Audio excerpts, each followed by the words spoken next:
Hola, soy Roque Ravelo y el día de hoy quiero compartir con ustedes un tema que es bien importante en la industria de la construcción, que son las famosas fianzas. Muchas veces y en repetidas ocasiones me hablan compañeros preguntándome que los asesore para cómo sacar una fianza y no entiendo por qué les da miedo cuando una fianza es una herramienta que le brinda seguridad a tu cliente y las empresas cada vez con mayor frecuencia te van a exigir que si te contratan para ejecutar una obra tengas la capacidad de afianzarte, de que les des seguridad de que el trabajo para el cual te van a contratar y te van a dar dinero se ejecute correctamente. ¿Y por qué lo hacen así las empresas? Porque han habido mucho desfalco en estos. Te dan un anticipo y muchas empresas, en vez de usarlo para ejecutar la obra, se lo embolsan, lo malgastan o tapan huecos y al final del día no logran ejecutar su trabajo.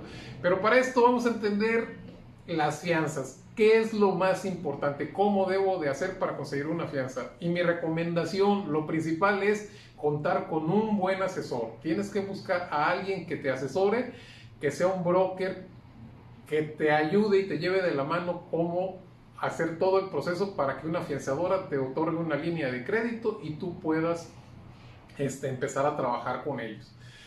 El segundo tema que quiero platicarles contigo son normalmente el tipo de fianza más recurrente en la industria de la construcción y son 5. Regularmente la más frecuente son 3 de ellas, pero en la industria se estilan 5. ¿Cuál es? La del anticipo. Y la del anticipo lo que protege al cliente es que el monto de dinero que te dé antes de empezar a trabajar lo uses correctamente. Y este anticipo, pues una vez que tú vas trabajando, vas amortizando el capital que te dieron para comenzar las actividades. Cuando tú empiezas a trabajar, empiezas a cobrar, amortizas y terminas por amortizar, ahí se acaba el compromiso. La segunda fianza recurrente que te piden es la de cumplimiento. Y normalmente esta de cumplimiento te dan el porcentaje que tienes que cubrir es aproximadamente del 10 al 20% del valor del contrato. ¿Qué quiere decir esto? Que si tu contrato es de $1,000,000, el monto de la fianza, si fuese el 10, serían 100,000 pesos lo que tienes que respaldar. Otra fianza es la de vicios ocultos o calidad, y de igual manera como la del cumplimiento es sobre un porcentaje del contrato que normalmente oscila entre el 10 y al 20% y en un plazo determinado. ¿Qué quiere decir con esto? Que si mi garantía o mi calidad es por 12 meses, esa es la vigencia que va a tener esta fianza. Y hay otras 2 fianzas que cada vez van tomando un poquito más de auge y te pueden llegar a pedir. Una es la de pasivos contingentes, y esa de pasivos contingentes lo que protege al cliente es de cualquier demanda laboral de personal del contratista o de la empresa que ejecute la construcción, pues no lleguen a demandar laboralmente a la empresa o en su defecto que el contratista o la empresa constructora no pague sus cuotas patronales ante el IMSS. Entonces el IMSS puede llegar a requerirle al cliente y el cliente te puede hacer efectiva la fianza. Y por último, la última de las fianzas que regularmente están en el mercado de la construcción es la de penas convencionales. Las de penas convencionales prácticamente te garantizan al cliente el cobro de las penas contractuales que se establezcan en el contrato de obra. Si no cumples en tiempo, si hay alguna penalidad por X, Y o Z situación que esté reflejado en el contrato, es la que garantiza este tipo de fianzas. Entonces ya hablamos un poquito de los tipos de fianzas que hay. Lo importante es que tener un buen asesor, y el tercer punto es saber cómo puedes generar una línea de crédito con la afianzadora, y es muy sencillo y va muy de la mano con tener un muy buen asesor.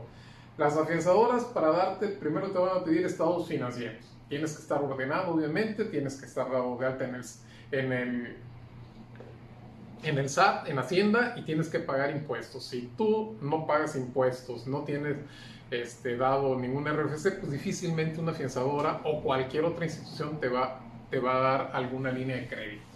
Y no, y al decir línea de crédito no es que te van a dar dinero, sino simplemente van a respaldar que los trabajos que tú hagas, ellos te avalen, por así llamarlo, de esa manera.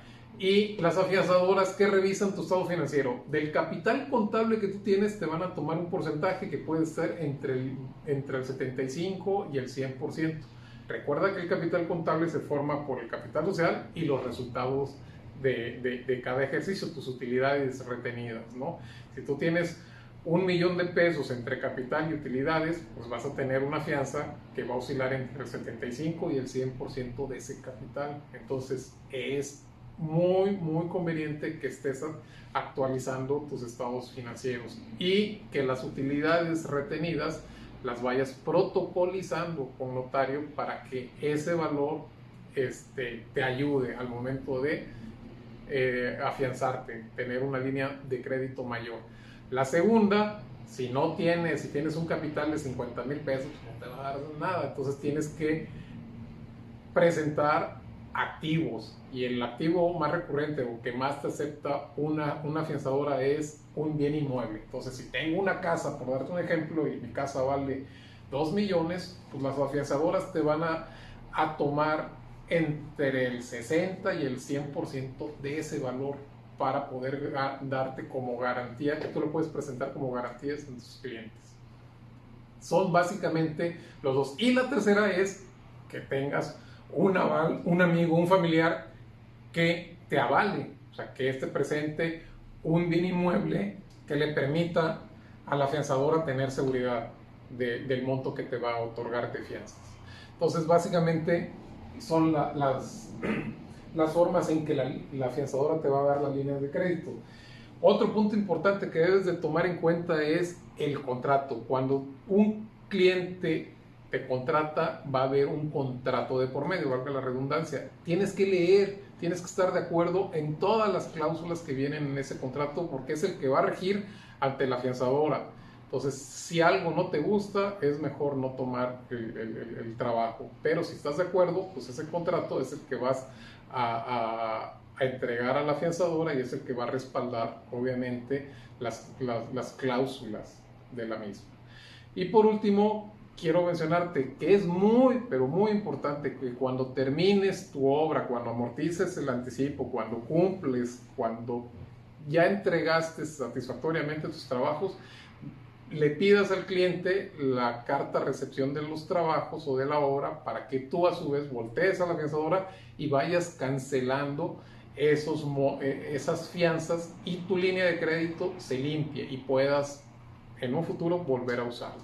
¿Por qué? Porque, por ejemplo, si la afianzadora te da una línea de crédito de 1,000,000 y tú para X proyecto utilizas 500,000, pues ya nada más vas a poder trabajar o vas a tener el margen para afianzar hasta 500,000 pesos en otros proyectos. Por eso es importante que siempre vayas dando de baja tus fianzas cuando termines. Entonces, básicamente, de eso quería hablarles hoy. No le tengan miedo, al contrario, busquen afianzarse porque es la forma en que le van a dar tranquilidad a sus clientes. Y sobre todo, busca un asesor que sea profesional, que no nada más te venda una fianza, sino que te respalde, que te asesore, que te lleve de la mano de las mejores prácticas de las afianzadoras. Inclusive el mismo asesor te va a hacer las observaciones que considere pertinente del contrato de obra que te esté dando el cliente para que tú puedas negociar si hay alguna de ellas que haga ruido, ¿vale? Entonces nos vemos en la próxima. Ojalá y les haya servido esta información. Hasta luego.